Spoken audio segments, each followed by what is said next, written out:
bismillahi rahmaani rahim jaar-jaaru Cheikh Mouhamadou Moustapha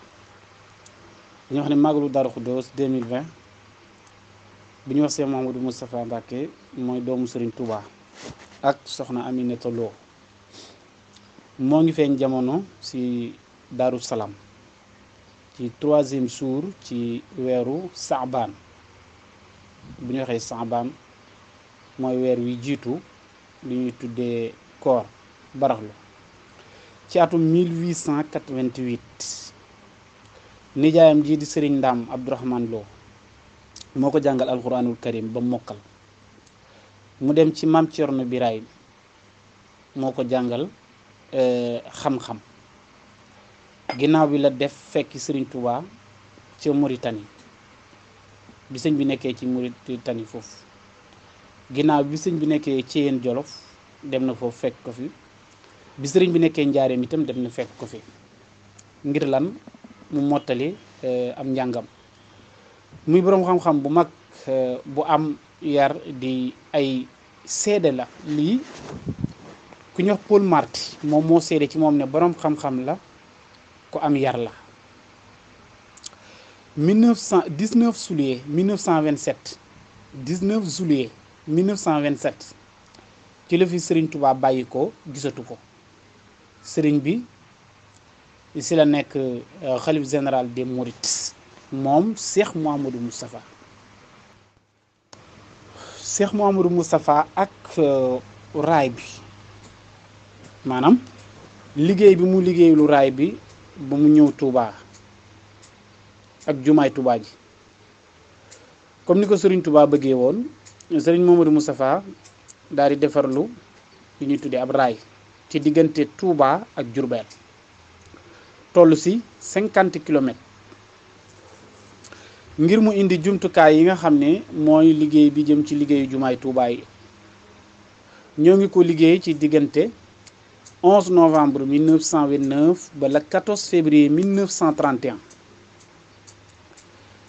di 1 an ak 3 mois ak 4 jours bi mu àggee 19 février 1932 ci la Serigne Mbacké Bousso génne xibla bi ñuy jullee mu àgg 4 mars 1932 ci lañ teg xeer wi ngir amal jumaay Touba ji 4 mars 1932 ci lañ teg xeer wi njëkk ngir liggéeyal jumaa ji liggéey bi tàmbali waaye bin àggee ci atum 1939 liggéey bi daal di taxaw ndax lan 2e guerre mondiale moo commencé tàmbali ginnaaw bi mu bàyyi koo fi moom Cheikh Mouhamadou Moustapha le 13 juillet 1945 le 13 juillet 1945 boobu ci la Cheikh Mouhamadou Fadal toog ci jal bi kon xam nga léegi moom moo war a àggale liggéey bi Serigne Fallou daal di ñëw taxawu liggéey bi daal di continuer bala 7 juin 1963 jumaay Touba noppi ñu ubbi ko ci teewaayu mbooloo mu bari ci ñu mel ni kenn kuñ ci mën a wax muy président de la république Léopold Sédar Senghor teewee na ko ak ñu bari architecte baak ña ko doon liggéey ak Cheikh ki nekkoon xalifa taal beeg ñu bari ñëw nañ fekkee liggéey boobu jumaay Touba bokk ci 25 jumaa yi gën a rafet ci àdduna bi ci loolu nag bu ñu sukkandikoo ci classement bi nga xamante ni bi site internet bii di .com moo ko def yaatuwaay bi nag toll ci comme niñ ko waxee 800 mètres 879 mètres mu am 7 zoroor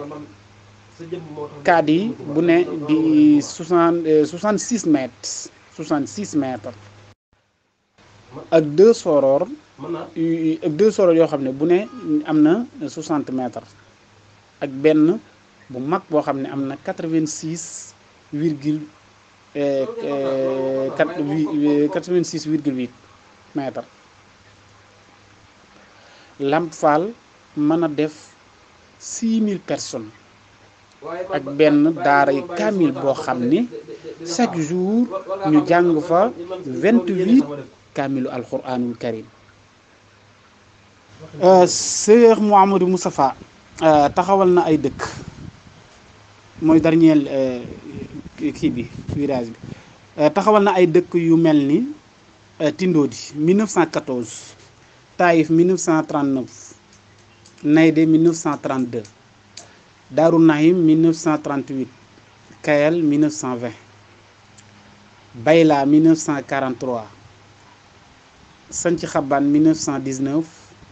Nëbooj 1928 lii mooy dëkk yi nga xam ne taxawal na ko ngir jàng ak jàngale ak tarbiya. Cheikh Mouhamadou Moustapha moo ngi fi bàyyikoo le 13 juillet fukki fan ak ñett ci weeru juillet 1945